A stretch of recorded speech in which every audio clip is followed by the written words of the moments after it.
get set to hear about Gil Brandt.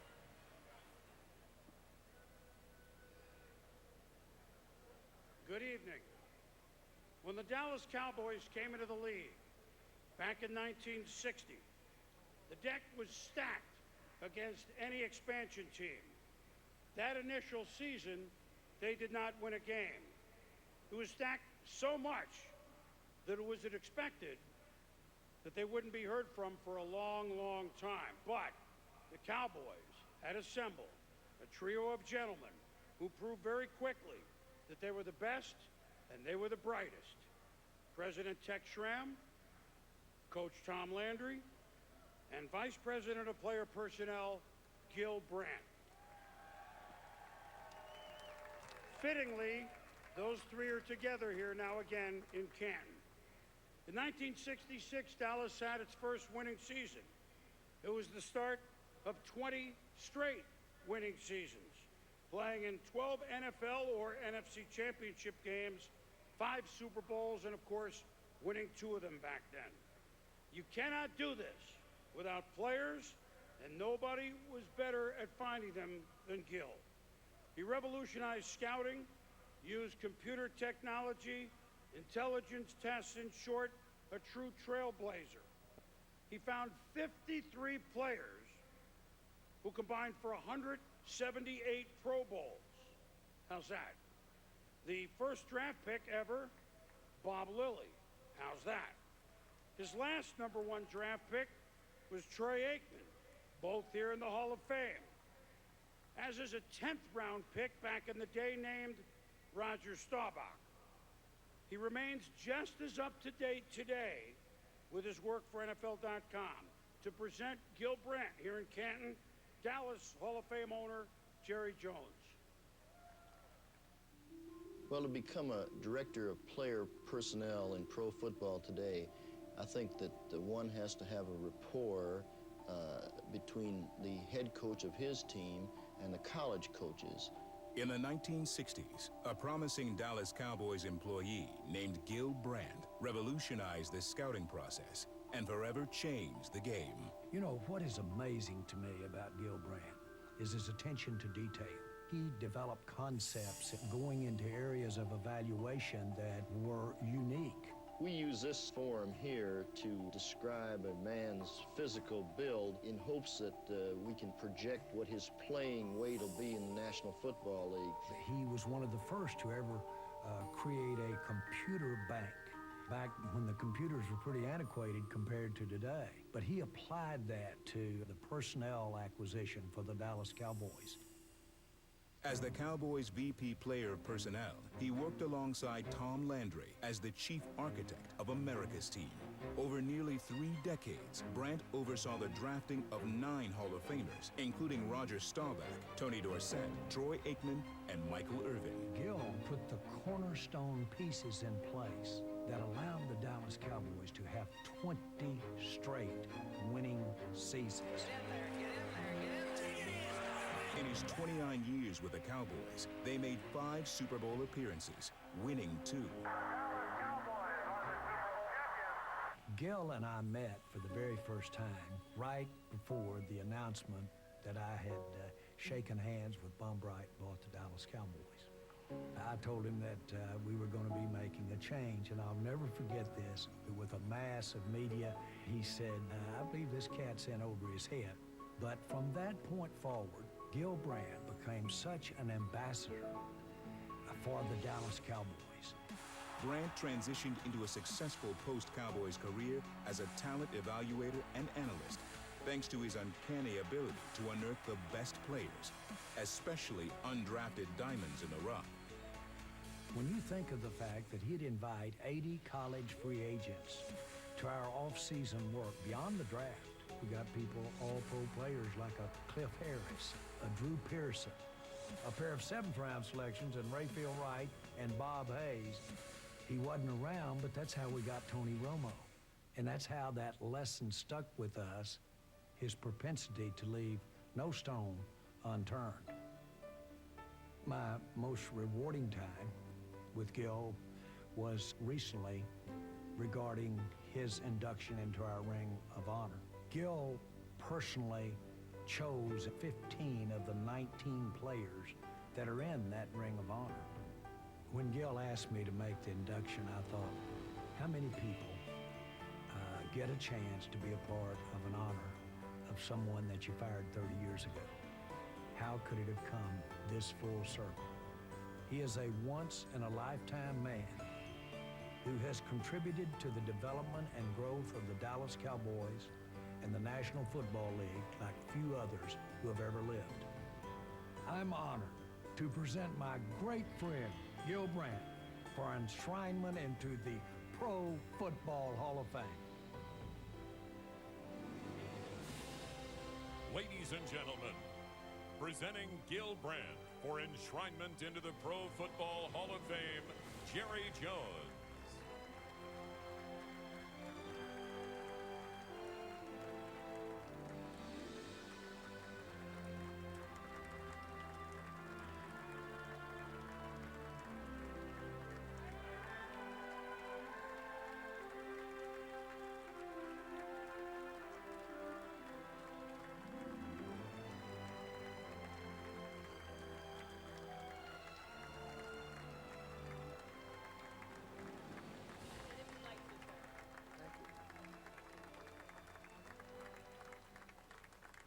Thank you all. It's been a great honor to be here this evening in historic Canton, Ohio, the birthplace of professional football. Who would have thought the Canton Bulldogs would have been a catalyst to lead us where we are today, with the National Football League being the biggest sports league in the world. And thank you to those who asked, no, I was not a scout for the Bulldogs. I would like to begin tonight by recognizing my family and thanking my beautiful wife, Sarah, my son, Hunter, and my wife, Callan, for always being at my side. With all the travel and long, long days in this industry, you have to have a supportive family, and I have been blessed to this very day. Thank you very much. Thank you to the Hall of Fame voters for allowing me to be here today. And a special thanks to my fellow Hall of Famer, Jerry Jones, for the greatest honor of him presenting me for induction. As you know, Jerry and I have come a long way since our first 3 months of working together. When we parted ways following the 1989 draft, I could not have imagined how incredible the next 3 decades in the NFL would become. Jerry, thank you for today's wonderful presentation. Thank you for inducting me into the prestigious Cowboys Ring of Honor last season. And thank you for making me a free agent 30 years ago. Jerry and the entire Jones family has done an unbelievable job of building the Dallas Cowboys into one of the most valuable sports franchises in the world. Jerry has been an incredible catalyst and leader for the NFL's growth since it came onto the scene in 1989. I want to especially thank another member of the Cowboys family, Public Relations Senior Vice President Rich Dalrymple, for being such a trusted friend. He's one of the best there is. I must recognize 3 legendary men who aren't with us anymore, but made such a defining impression on not only the Cowboys franchise, but the NFL as a whole. Mr. Murkison has never received the proper national recognition for his contributions to the NFL. His vision in 1960 of what a pro football team should look like led into one of the showcase franchises in NFL history. His resounding commitment to Tex, Tom, and myself was the foundation of what has become today's America's team. Tex Schramm was one of the most visionary men in modern sports history. He was an innovator who never stood still, and along with Commissioner Pete Rozelle, led the dynamic growth of the NFL in the 60s, 70s, and 80s. What would a generation be today without instant replay? Thanksgiving Day games on national television, and the world-renowned Dallas Cowboys cheerleaders. His network TV background allowed him to see the different vision for the game, colors that appeal to viewers, arrows next to the number on the field, a referee microphone, wind direction strips on the goalpost, just to name a few. We once shared a bridge between our properties in Dallas, and now I'm so proud our bus will share a room here in Canton.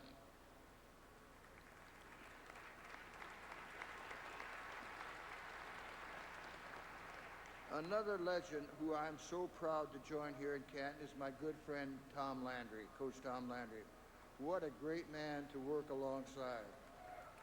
You can go through all the stats, 270 NFL wins, 2 Super Bowls, 20 straight winning seasons. You can go, and you can go through his own history of innovations, the flex defense, the shotgun, and situation substitution, which he began using in the 80s.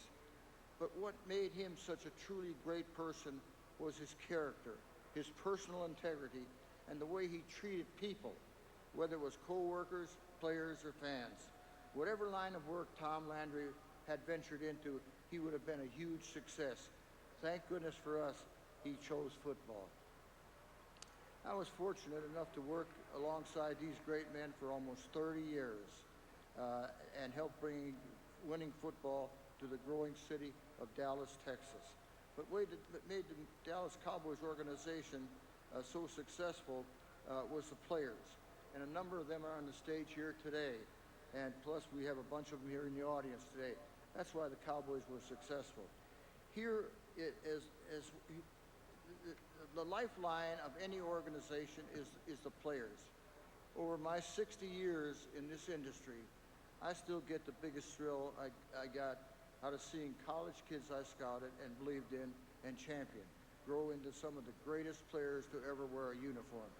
I'm extremely proud that with the backing of the Dallas Cowboys during a highly volatile time in race relations in our country, I was able to get in on the ground floor of doing scouting at predominantly historically black universities and colleges.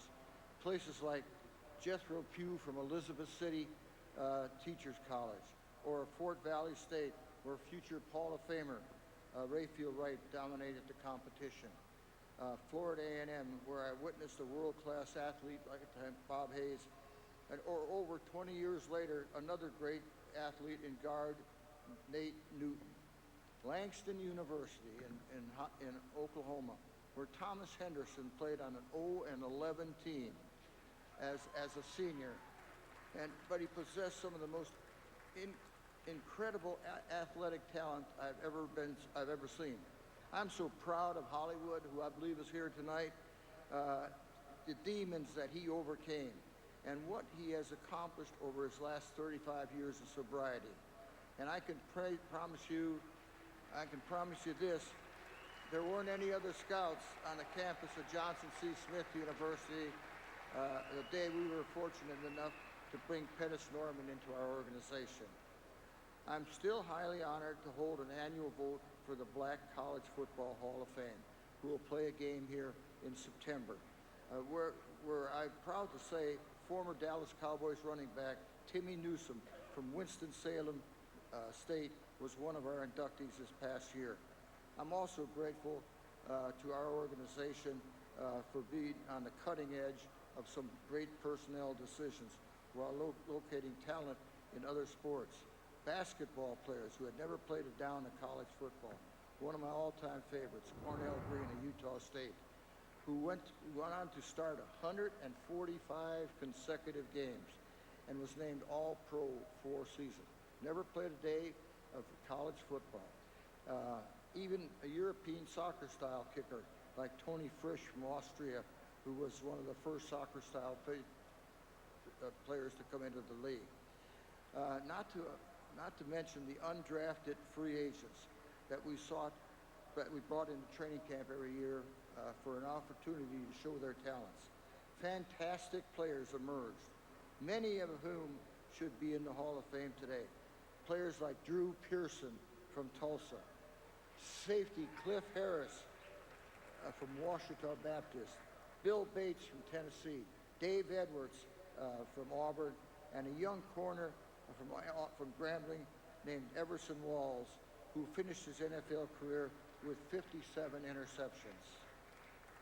As every scout and personnel man knows, being on the road scouting gives you an opportunity to interact not only with players, but coaches and other scouts.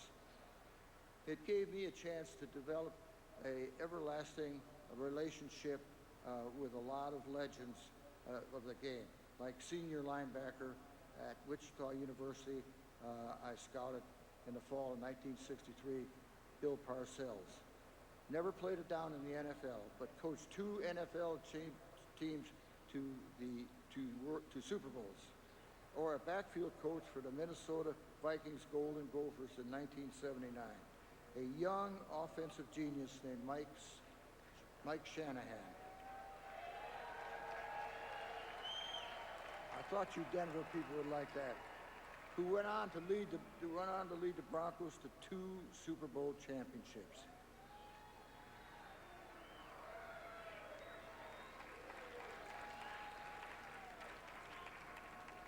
Some of them weren't even in coaching. Like a brand new 31-year-old head coach of the Indiana Hoosiers basketball team during a scouting trip to Bloomington, Indiana. This was my first encounter with my most endearing lifelong friend, a legendary Bob Knight. And some of you just cannot fathom, like a 12-year-old kid whose dad, Steve, was a coach at Navy. He would run routes on the practice field for quarterback Roger Staubach during my scouting visits to Annapolis in the early 60s. How was I to know that that little boy who loved football so much would be a 6-time Super Bowl champion named Bill Belichick?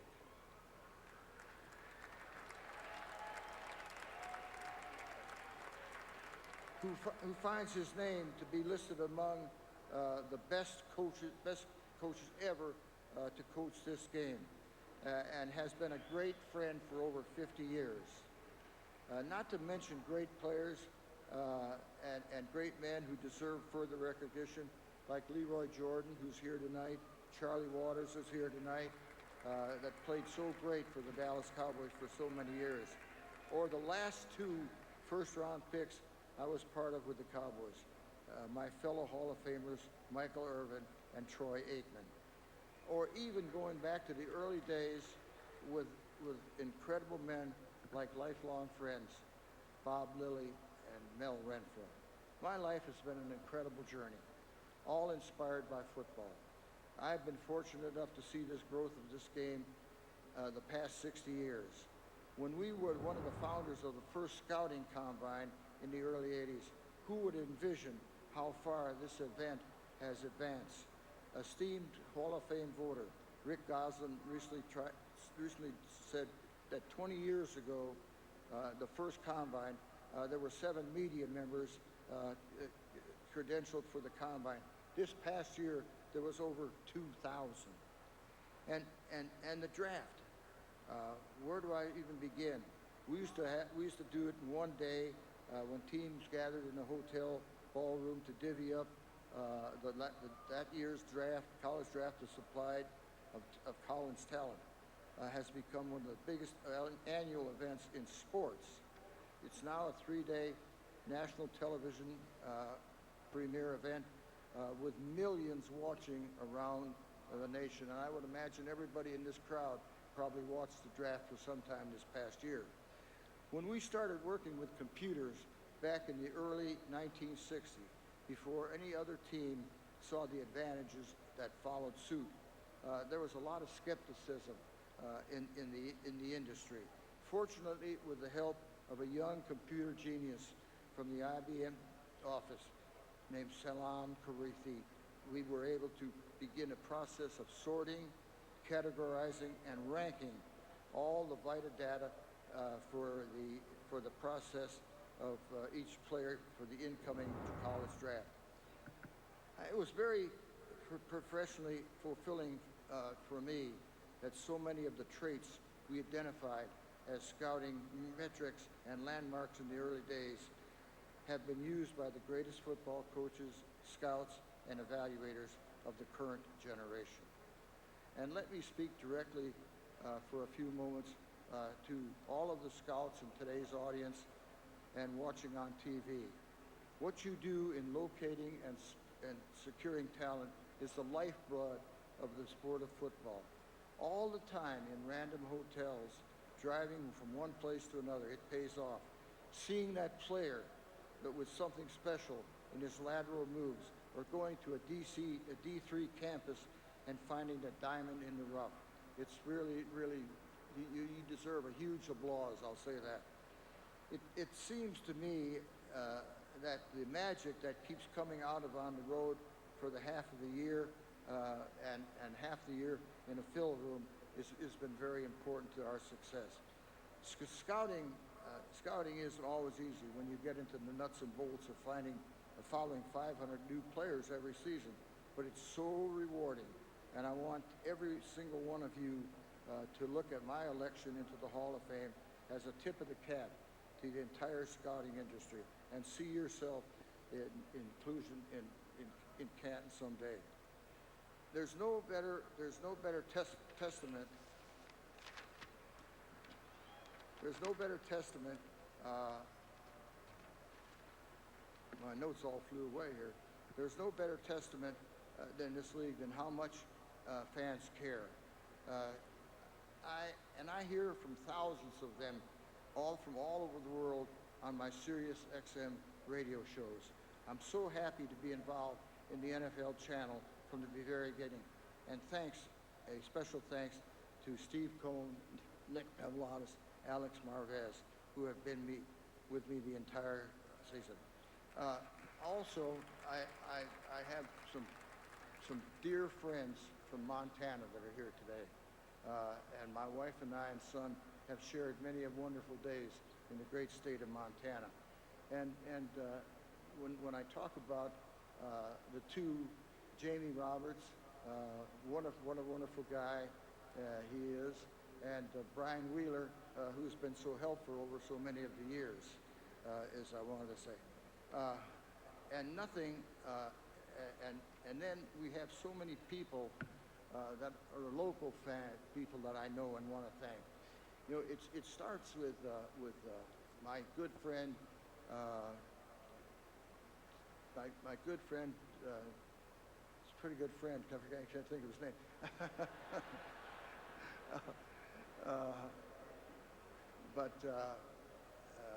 I've got a neighbor just down the block, and he's the greatest entrepreneur in the state of Texas and in the entire world. And he's here tonight with his family and 2 children. And nothing would be more complete here unless I talked about Randy Allen, a high school coach at Highland Park High School, who has won the state championship 3 years in a row and overcome a great deal. And it's not only that, he was the 2018 high school coach of the year, and I spend many afternoons over there. And I've got a great dear friend by the name of Fraser Maxwell, who's really been my personal assistant for the last 20 years and really keeps me on the straight and narrow. I'm here today because of a great organization. And that great organization, as far as I'm concerned, is the Office of the National Football League. Everybody that I've worked with at 345 Park Avenue, and I have had the pleasure of working alongside for past 3 decades, but especially Greg Aiello, who's no longer with the league, Tracy Perlman, who does such a great job with the players, Michael Signora, Pete Abatante, Joe Brown, and Commissioner Roger Goodell for their respect and assistance. I'm here today because of the great organization like the Dallas Cowboys that had an owner, a general manager, and a head coach who believed in my ability to find talented players and build a roster.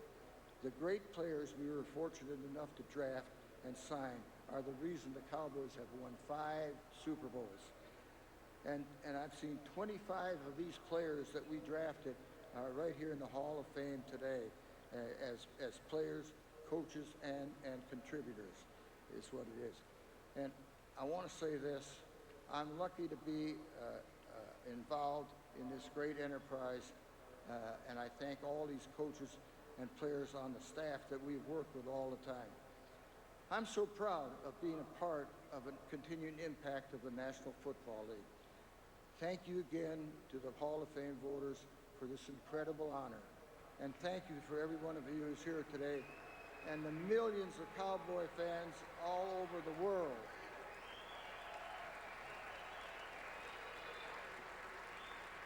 And thank you so much to all the fine people of Canton, Ohio, for having me here today. Thank you very much.